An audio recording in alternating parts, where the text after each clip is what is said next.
On the afternoon of October 26, 2025, the Caribbean turned from calm to critical in a matter of moments. Two Venezuelan Su-30 fighter jets had crossed a dangerous threshold. From beneath their wings, four Ka-31 anti-ship missiles were sent toward a single objective, the USS Thomas Hudner, a U.S. Navy destroyer worth roughly $2 billion.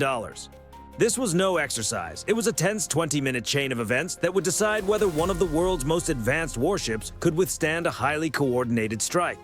The moment felt sudden, but the story had started long before the jets appeared over the sea.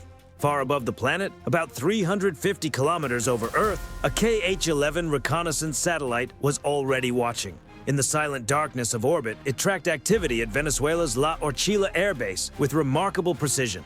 What it captured was far more than routine movement. Two Su-30 Mk, two flanker fighters were preparing for launch, each fitted with twin AL-31 FP engines that gave them exceptional agility. These were among the most capable 4.5 generation fighters in Russian service, and under their wings hung a clear signal of intent: KH-31 supersonic anti-ship missiles. The Caribbean has always been a region where tension can rise quickly, and on that day, Venezuela appeared ready to push that tension further. The plan seemed clear: make a bold move, challenge the U.S. presence, and deliver a message that could not be ignored. On a map, the boundary between Venezuelan waters and international waters looks almost insignificant. But those two Su-30s were not flying alongside it. They were flying straight toward it, determined to test how far they could go. On the other side, the USS Thomas Hudner was carrying out what was supposed to be a standard freedom of navigation patrol in international waters. But the Arleigh Burke-class destroyer was far more than a routine naval presence. It was a heavily armed command platform protected by the Aegis Combat System, one of the most advanced naval defense networks ever built. Its mission that day may have been routine, but the ship itself was anything but ordinary, and the destroyer was not operating blind. Nearly 500 kilometers away, an E-2D Hawkeye airborne early warning aircraft was already in the sky, its large rotating radar scanning far beyond the ship's own horizon.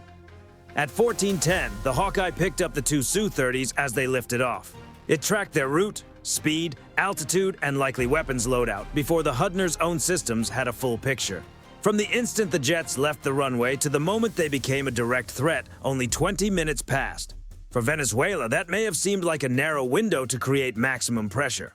What they did not realize was that every second brought them deeper into a situation the U.S. had already begun to control. Inside the Combat Information Center aboard the Hudner, the atmosphere was steady but sharply focused. This was the ship's nerve center. The AN/SPY-1 radar system swept the sky continuously, building a full three-dimensional picture around the destroyer. Soon, two fast-moving contacts appeared, flying low in a clear attack formation. They ignored radio calls. Their IFF transponders remained silent. At the same time, the SLQ-32 electronic warfare suite was analyzing their emissions. Seconds later, the identification came through with cold certainty. Two Venezuelan Su-30s, armed, carrying Russian-made Ka-31 anti-ship missiles. These weapons were built for one purpose: to challenge and overwhelm warships, even those protected by advanced systems like Aegis. Flying at roughly Mach 3.5 and capable of skimming low over the sea, the Ka-31 was difficult to track and harder to stop. The Su-30s were no longer just approaching. Their radar modes had changed. They were preparing for target lock. This was no simulation. This was a real test. Then the warning every naval crew hopes never to hear rang out: Vampire inbound. The code word for an incoming anti-ship missile. On the screens, two missiles had separated from the aircraft and were accelerating fast. Nearly 5 meters long and packed with fuel and a heavy warhead, they were racing toward the destroyer at around 1,200 meters per second. Venezuela had gone past signaling. This was now a direct and deliberate challenge. But the attackers had made a major miscalculation. They assumed the launch would create surprise and confusion. They did not realize the Aegis system aboard the USS Thomas Hudner had already been monitoring, calculating, and anticipating this sequence before the missiles were even in the air. What followed was no longer just a confrontation between crews or nations. It became a contest between systems, timing, and raw physics. As the KH-31s closed past 50 kilometers, the first defensive layer came alive. The SLQ-32 electronic warfare suite engaged. It did not rely on gunfire or missiles. Instead, it detected the radar signal from the incoming missile seeker, manipulated that signal, and sent back a false picture. The goal was simple: convinced the missile that the ship was somewhere it was not. At the same moment, another order was carried out: launch decoys. The Mark 36 SRBOC system fired, throwing out a cloud of countermeasures that created powerful false radar returns. High-temperature flares added another layer, building a confusing thermal pattern meant to distract any sensors looking for a heat source. In seconds, the area around the real ship became a maze of fake signals. The destroyer was no longer one clear target. It was one shape hidden inside chaos. The effect was immediate. One KH-31 took the bait. Its guidance shifted toward a false target, and it veered into the decoy cloud. Moments later, it plunged into the sea at a safe distance from the ship. One threat had been taken out without a single live interceptor being used. The second missile, however, stayed on course. Whether because of better programming or a stronger lock, it punched through the electronic deception. It had not escaped unaffected. The jamming forced it to waste energy and reduce some of its efficiency. But it was still inbound, still fast, and still extremely dangerous. The first layer had done its job only partially. Now the ship had to move to the next. At 30 kilometers out, the remaining KH-31 was closing at Mach 3.5. Time to impact had dropped below 25 seconds. The order came clearly from the Tactical Action Officer. Confirm SM-6 launch. Engage the designated target. On the forward deck, a missile from the Mark 41 vertical launch system blasted upward. It was a Standard Missile 6, one of the most advanced interceptors in the U.S. arsenal, costing around $4 million. It shot straight into the sky, climbed above 30 kilometers, then arced downward into a steep attack profile. In moments, two supersonic weapons were racing toward each other. At around 20 kilometers from the Hudner, the SM-6 found its mark. The interceptor struck the KH-31, and the collision produced a violent mid-air blast. In an instant, both missiles disappeared into a cloud of smoke and debris. One interceptor had just protected a warship worth billions and the lives of roughly 300 sailors aboard. For a brief moment, it may have looked as if the exchange was over, but the pressure did not end there. The Venezuelan aircraft had one more move prepared. Using the confusion created by the first intercept, the electronic jamming, the blast from the SM-6, and the clutter now filling the engagement zone, the two Su-30s launched another pair of KH-31 missiles. This second wave came in under even worse conditions for the defenders. The new missiles slipped through the long-range engagement window and closed rapidly. By the time they were fully committed, they were already inside the minimum effective range for another SM-6 shot. Only 15 kilometers remained. Impact was now less than 12 seconds away.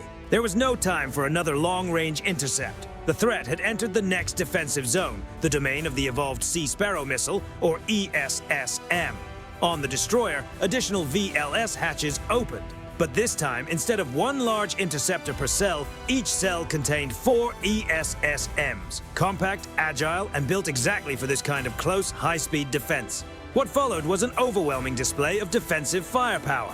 4 ESSMs launched in quick succession, their white trails carving sharp lines across the sky.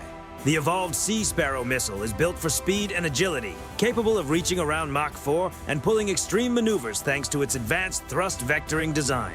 In many ways, it behaves like a compact unmanned interceptor, fast, precise, and highly responsive. These missiles do not need constant steering from the ship. With semi-active guidance and mid-course updates, they race toward their targets with impressive accuracy.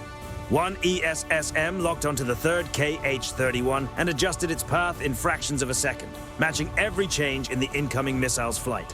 The intercept was immediate and precise, ending with a direct hit that tore the missile apart in mid-air. A second ESSM engaged the fourth KH-31. This strike did not fully break it up, but it disabled its seeker and guidance package. That changed the situation, but it did not remove the danger. The missile was no longer under control, yet it was still a fast-moving 500-kilogram mass headed straight toward the ship. Now the distance was down to just 5 kilometers. 5 seconds, 4 seconds, 3 seconds. At that point, the final layer of defense came online. The ship's last shield, the Close-In Weapon System, or CIWS, took over. Its independent radar locked onto the incoming object almost instantly. In a split second, its fire control computer calculated the intercept point. Then the M61 Vulcan opened up. The 6-barrel 20mm Gatling gun spun to life at its full firing rate of 4,500 rounds per minute. It does not rely on explosive ammunition. Instead, it uses dense tungsten rounds designed to break apart incoming threats through sheer force and precision. In moments, the incoming object was shredded into a cloud of small fragments, which splashed harmlessly into the sea hundreds of meters from the destroyer. Then, silence returned to the Combat Information Center. Only seconds earlier, the tactical display had been crowded with red threat markers, moving tracks, and intersecting intercept paths. Now it was clear, empty, stable. 4 modern Russian-made anti-ship missiles, launched in an attempt to challenge one of the most advanced warships at sea, had all been stopped. The 2 Su-30s broke off and turned back toward base. From the detection of the first incoming missile to the final neutralization of the last fragment, the entire sequence lasted less than 90 seconds. The USS Thomas Hudner came through untouched. This was more than a successful interception. It was a powerful demonstration of what happens when layered defense, advanced systems, and disciplined crews operate as one. The message to Caracas and to anyone else paying attention was unmistakable. Confronting the U.S. Navy in international waters is not a symbolic gesture. It is a move with serious consequences. What stood out most was not only the technology, but the people behind it. Systems like Aegis, SM-6, ESSM, electronic warfare suites, and CIWS are extraordinary on their own, but they are only as effective as the sailors who operate them. The crew aboard the Hudner responded with calm precision, the kind that comes only from years of training, repetition, and preparation. As the destroyer resumed its patrol, the Caribbean returned to its usual calm, but the meaning of those 90 seconds remained clear. This was not just an incident, it was a real-world stress test of modern naval defense, and the result could not have been more decisive. The lesson is simple.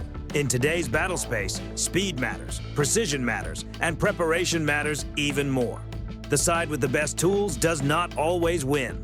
The side that can connect technology, timing, and training under pressure usually does. Which of the 5 defense layers impressed you the most? Share your thoughts in the comments. And for more deep dives into military technology and modern defense systems, subscribe and turn on notifications. Thanks for watching.